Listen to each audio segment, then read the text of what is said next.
मदन एक गरीब चरवाहा था। वह भेड़ बकरियां चराता। एक दिन बकरियां चराते हुए उसे किसी बच्चे की रोने की आवाज़ सुनाई दी।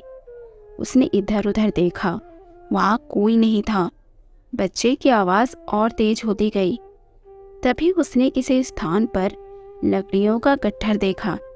ये बात तो स्पष्ट थी कि आवाज़ यहीं से आ रही थी। उसने धीरे धीरे लकड़ियां हटाई। उन लकड़ियों के नीचे एक पुराना सूखा कुआं था, जिसमें एक नवजात बच्चा पड़ा था। उसने बच्चे को अपने हाथों में उठाया। वो एक लड़की थी। मदन ने कहा, इतनी गर्मी और धूप में किस निष्ठुर ने इस बच्चे को यहाँ छोड़ रखा है। हे भगवान, इस बच्चे के प्राणों की रक्षा करे। मदन उस बच्चे को घर ले आया। घर आकर उसने पत्नी हेमा को आवाज़ लगाई, हेमा, कहाँ हो? जल्दी बाहर आओ, देखो मैं क्या लाया हूँ। हेमा बाहर आती है। अरे, ये किसका बच्चा उठा ले आए? मदन ने कहा, सब बताता हूँ, पहले तुम इसे थोड़ा पानी तो पिलाओ। हेमा ने उसे पानी पिलाया। मदन बोला, पता है, कोई इस बच्चे को जंगल में छोड़ गया था। अगर मैं थोड़ी देर और करता तो ये मर जाती। हेमा ने रूखे से कहा, तो आप इसे यहाँ क्यों ले आए? ये घर कोई अनाथ आश्रम नहीं है और हमारी पहले से 2 बेटियां हैं, भूल गए क्या? मदन बहुत दयालु स्वभाव का था। तो क्या मैं उसे वहाँ मरने छोड़ देता? कभी तो अच्छी बात कर लिया करो। किसके भरोसे छोड़ देता इस बच्चे को? प्रीति और रानी की तरह ये भी पल बढ़ जाएंगी। देखो तो कितनी प्यारी है। हेमा भी कुछ नहीं बोली। उसने अपनी बड़ी बेटी प्रीति से कहा, जा प्रीति बेटा, रानी के छोटे कपड़े रखे होंगे, जाकर ले आ। बच्ची बहुत सुंदर थी। मदन ने उसका नाम अदिति रखा। मदन रोज भेड़ बकरियां चराने जाता, फिर उनका दूध निकालकर उन्हें डेयरी में बेच आता। यही उसका रोजगार था। समय भी बीतने लगा, बच्चियां भी बड़ी हो गई। सुबह मदन के काम पर जाते ही हेमा अदिति को काम पर लगा देती। वो बहुत चतुर औरत थी। रोज बीमारी का बहाना बनाती। एक रोज, देख अदिति, मेरी तबीयत ठीक नहीं है, आज ये सारे गेहूं तुझे ही पीसने होंगे। अदिति बोली, लेकिन माँ, मेरे इम्तिहान आ रहे हैं, मुझे पढ़ाई भी करनी है। माँ बोली, खाना तो वक्त पर चाहिए तुझे, जाकर गेहूं पीस ले, नाटक मत कर। बेचारी अदिति दिन भर चक्की में गेहूं पीसती रही। मदन के आने से पहले ही हेमा ने अदिति को चक्की से उठा दिया। अदिति प्रीति और रानी के पुराने कपड़े पहनती, बचा खुचा खाती। वो उनके साथ स्कूल जाती, लेकिन हेमा उसे कभी पढ़ने का वक्त नहीं देती। सारा दिन काम में उलझाए रखती। एक दिन मदन काफ़ी बीमार पड़ गया। उसने हेमा से कहा, हेमा, आज मेरी तबीयत ठीक नहीं है। ऐसा करो, आज बकरियां चराने चली जाओ। आज मुझ में जंगल जाने की ताकत नहीं है। हेमा बोली, सारा दिन घर का काम करो और फिर तुम्हारी बकरियां चराने जंगल जाओ, मुझसे नहीं होगा ये सब। अदिति बोली, पिताजी, मैं चली जाऊंगी बकरियां चराने। अगर उन्हें चारा नहीं मिला तो वे दूध कैसे देंगे? आप चिंता ना करें। मदन बोला, नहीं अदिति, तुम्हारी 12वीं की परीक्षा होने वाली है, तुम रहने दो, प्रीति चली जाएगी। वैसे भी वह पढ़ाई छोड़कर ही तो बैठी है। प्रीति बोली, नहीं पिताजी, मैं इतनी धूप और गर्मी में कहीं नहीं जा रही, आप अदिति को ही भेज दीजिए। अदिति बोली, पिताजी मैं चली जाती हूँ, अब बेकार में परेशान ना हो। अदिति भेड़ बकरियों को लेकर जंगल जाती है और वहीं पेड़ के नीचे बैठ जाती है और सोचती है, हे ईश्वर, माना कि मैं अनाथ हूँ, लेकिन आपने ज़रूर कुछ न कुछ सोच कर ही मुझे धरती पर जन्म दिया होगा। मैं प्रीति और रानी दीदी कनस के छोड़े हुए कपड़े पहनती हूँ, उनका जूठन खाती हूँ। उनका नसीब कितना अच्छा है, उन्हें इतना प्यार करने वाली माँ मिली है। क्या आपने मेरे नसीब में कोई सुख नहीं लिखा? तभी वहाँ देवी माँ प्रकट होती है। बहुत अद्भुत और सुंदर लग रही थी वो बोली, बेटी अदिति, तुम जहाँ बैठी हो वहीं पत्थर के पीछे एक गठरी है, वो तुम्हारी है, तुम्हारा नसीब जरूर बदलेगा।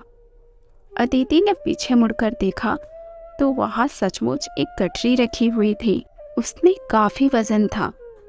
उसने गठरी खोलकर देखा। उसे देखते ही उसकी आंखें खुली की खुली रह गईं। उसमें बहुत सारे गहने, पैसे और कीमती चीजें थी। उसने मुड़कर देखा, मगर वो देवी माँ अदृश्य हो चुकी थी। वो मन ही मन सोच रही थी, पता नहीं घर में सब क्या सोचेंगे। उसने दोनों हाथों में गठरी उठाई और बकरियों के साथ घर आ गई। उसने आवाज लगाई, माँ, पिताजी, देखिए तो मुझे जंगल में क्या मिला है। सभी ने बाहर आकर गठरी देखी और चौंक पड़े।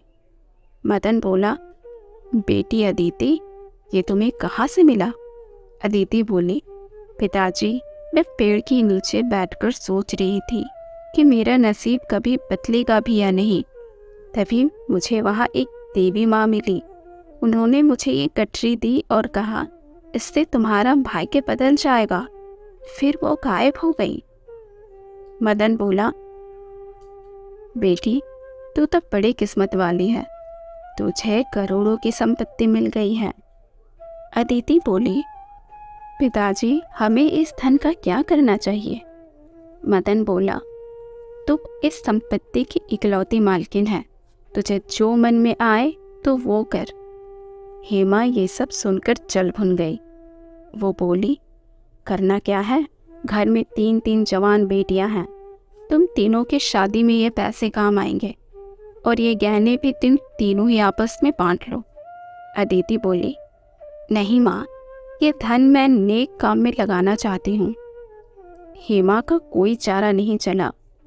उसने सोचा कि बाप बेटी मिलकर सारा धन दान कर देंगे।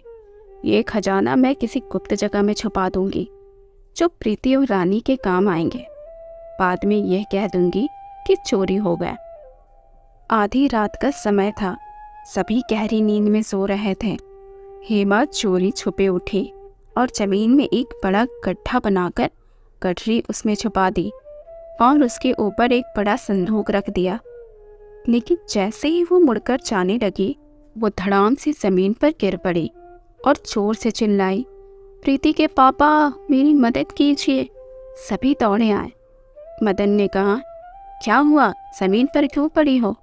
हेमा रोने लगी, अजी मुझे कुछ भी दिखाई नहीं दे रहा, लगता है मेरी आंखों की रोशनी चली गई। मदन बोला, लेकिन अचानक ऐसा कैसे हो सकता है? और इतनी रात गए तुम यहाँ क्या कर रही हो? अब हेमा अपने किए पर शर्मिंदा थी।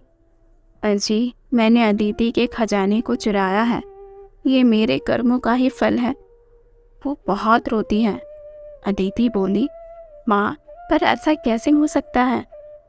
हेमा बोली, बेटी, मैंने हमेशा तुम्हें परेशान किया और आज तुम्हारे खजाने पर मेरी बुरी नज़र थी। ये सब उसी का दंड है। मदन मुस्कुराया, आज तुमने खुद ही अपने गुनाह कबूल कर लिए। हेमा, तुमने आज बहुत गिरा हुआ काम किया है।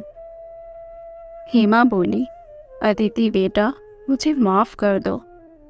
अदिति ने कहा, पिताजी, अब आप ऐसा मत कहिए, माँ पहले से ही परेशान है। खैर, जो हुआ सो हुआ। माँ, आपके मुंह से बेटी सुनकर मुझे बहुत अच्छा लगा। मैं आज बहुत खुश हूँ। हेमा बोली, आज से तू मेरी लाडली छोटी बेटी है। मैं बहुत बड़ी गलती करी, मेरे साथ अच्छा ही हुआ। मदन ने एक उस संदूक को हटाकर गठरी निकालकर अदिति को सौंप दी। तभी हेमा की आंखों की रोशनी भी वापस आ गई। अदिति बोली, माँ, पिताजी, ये धन हम अच्छे कामों में लगाएंगे। हेमा बोली, हाँ बेटी, ये सब कुछ तुम्हारा है, तू जैसा चाहे वैसे खर्च कर, लेकिन तू हमेशा मेरी बेटी ही रहेगी। मदन, और अदिति ने मिलकर एक अनाथ आश्रम बनवाया ताकि किसी भी अनाथ बच्चे को आश्रय और अच्छा जीवन मिल सके। उसने अपने परिवार के लिए एक अच्छा घर बनवाया। अदिति ने मदन की भेड़ बकरियों वाला काम भी बंद करवा दिया। अब से पूरा परिवार साथ मिलकर अनाथ आश्रम की देखभाल किया करता। अगर आज की कहानी आपको अच्छी लगी है तो लाइक, कमेंट, शेयर ज़रूर करें और हाँ, चैनल को सब्सक्राइब करना बिल्कुल ना भूलें। Thank you.